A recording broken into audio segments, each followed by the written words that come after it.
એટલા માટે સુખી થવું હોય એને મોળું કર્મ ક્યારેય ન કરવું, કોકનું જોઈને પણ નહીં.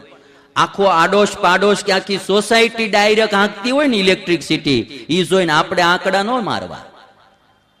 ભલે આખી સોસાયટી આંકડા મારતી હોય, નંબર ઉતારતી હોય, આપણે ન મારવા. જો સુખી થવું હોય તો. હા, બધા જ દુકાનો વાળા ભેળસેળ કરતા હોય, બધા દૂધમાં પાણી નાખીને વેચતા હોય, પણ આપણે જો દૂધ વેચવું હોય તો ચોખ્ખું જ વેચવું, કોઈ દી પાણી નાખીને દેવું નહીં. ભાગવતમાં કળિયુગના લક્ષણો બતાવ્યા છે અને એમાં બધું બહુ લખ્યું છે 12મા સ્કંદમાં. ભાગવતમાં તો એવું લખ્યું હતું કે કળિયુગ જેમ જેમ આવતો જાય ને એમ માણસની આવરદા ઘટતી જાય. કળિયુગના 100 વર્ષની આવરદા લખાણી છે, પણ જેમ જેમ કળિયુગ આવતો જાય એમ માણસની હાઈટ ઘટતી જાય અને એની આવરદાય ઘટતી જાય, માણસો ઠીંગણા થતા જાય. એવું લખ્યું છે કે ગાયો બકરીઓ જેવડી થઈ જશે, ગાયો બકરીઓ જેવડી થઈ જાય, ગાયોની હાઈટ પણ ઘટી જશે, ગાયો બકરીઓ જેવડી થઈ જશે અને માણસોની હાઈટ ઘટી જાય. ઉંમર 100 વર્ષમાંથી ધીરે ધીરે હેઠી આવી જાય તે 20 થી 30 વર્ષની થઈ જાય, એવું લખ્યું છે ભાગવતમાં. પણ હું મહાભારત વાંચતો હતો ને તે બાલસિંહ, મહાભારતમાં તો એવું લખ્યું કે 15 થી 16 વર્ષની આવરદા થઈ જાય કળિયુગના એન્ડમાં.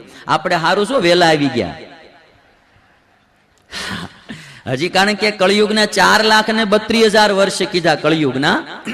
એ 4,32,000 માંથી હજી 5,000 વર્ષ ગયા છે, એટલે હજી 4,27,000 વર્ષ બાકી છે. એટલે આપણે સારું બહુ ભાગ્યશાળી વેલા આવી ગયા. ધીરે ધીરે ઘટતું જાય. એટલે કળિયુગના નિયમોમાં એવું કીધું કે પેલા અનાજ વેચાતું નહીં. પેલા ક્યારે અનાજ ન વેચાતું, સદાવ્રતો દેવાતા, ભૂખ્યાને અન્ન એમ દેવાતું, અનાજ નહોતું વેચાતું. ધીરે ધીરે સમાજમાં અનાજ વેચાવા માંડ્યું. એમાં કોઈનો વાંક નથી, વેચનારાનો વાંક નથી, આ કળિયુગની નિશાનીઓ છે. પછી ધીરે ધીરે તમે જો અનાજ વેચાવા માંડ્યું, પછી ધીરે ધીરે પાણી વેચાવા માંડ્યું. બરાબર ને? નહીતર પાણી વેચાતા પાણીની આ દાદાઓ એને કોઈ કલ્પના નહીં હોય, પાણી વેચા હે. અને પાણી કેટલું મોંઘું, 20 રૂપિયાની બોટલ આવે, લ્યો ભાઈ, કેટલું વેચાય મોંઘું પાણી.